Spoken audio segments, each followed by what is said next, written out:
महाकालेश्वर ज्योतिर्लिंग के दर्शन करने के बाद हम निकल पड़े हमारे अगले डेस्टिनेशन की ओर, जो है ओंकारेश्वर ज्योतिर्लिंग।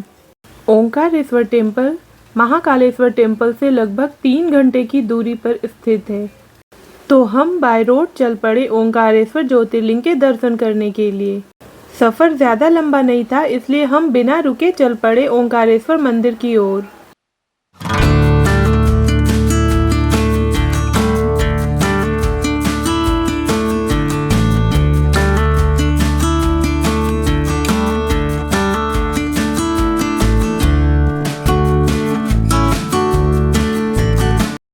और फाइनली हम ओंकारेश्वर पहुंच चुके हैं। वहां पहुंचते ही सबसे पहले हमने अपने होटल में चेक इन किया, जो कि ओंकारेश्वर मंदिर से लगभग आधे घंटे के डिस्टेंस पे था। दोपहर का समय हो रहा था और हमारे होटल के बिल्कुल पास में वहां का बहुत ही फेमस ढाबा था, भारत श्री ढाबा। ये ढाबा देखने में तो बहुत ही साधारण था, पर यहाँ के खाने की बात ही अलग थी। अगर आप कभी ओंकारेश्वर टेम्पल जा रहे हो तो इस ढाबे में रुककर एक बार यहाँ का खाना ज़रूर खाना। खाना बहुत ही लजीज था और उससे मसालों की बहुत ही अच्छी खुशबू आ रही थी। लंच किया और थोड़ी देर होटल में आराम करने के बाद हम सीधा निकल पड़े ओंकारेश्वर ज्योतिर्लिंग के दर्शन करने के लिए।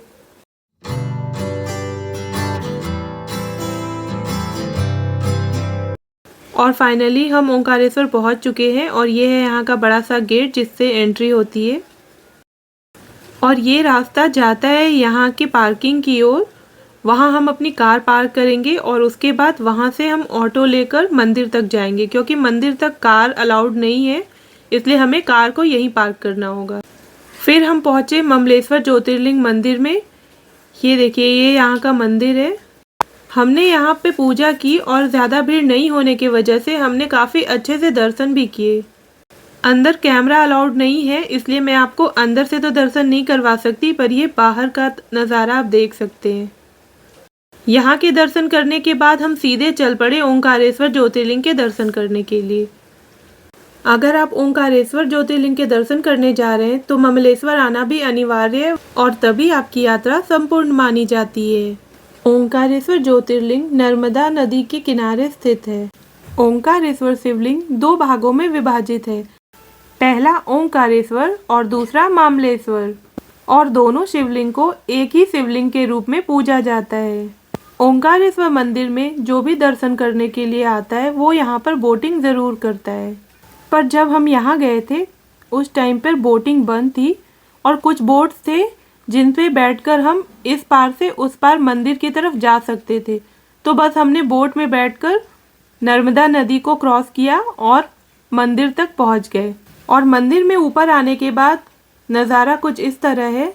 मंदिर में अंदर पहुंचने के बाद यहाँ पर छोटी छोटी बहुत सी दुकानें देखने को मिलेंगी जिनमें पूजा की सामग्री मिलती है।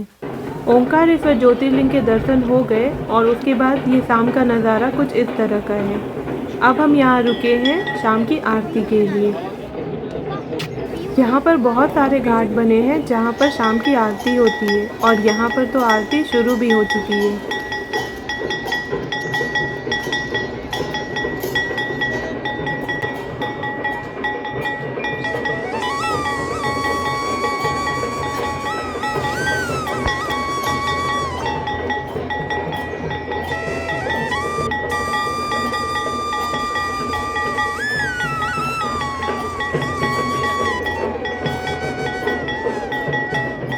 शाम को मंदिर की खूबसूरती और भी ज़्यादा बढ़ जाती है। ये देखिए कितना खूबसूरत दिख रहा है ये मंदिर।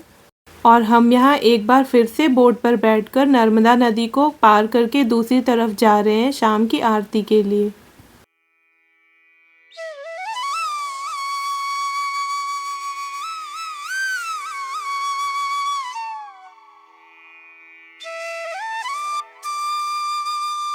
और यहाँ पे शाम की आरती शुरू हो चुकी है।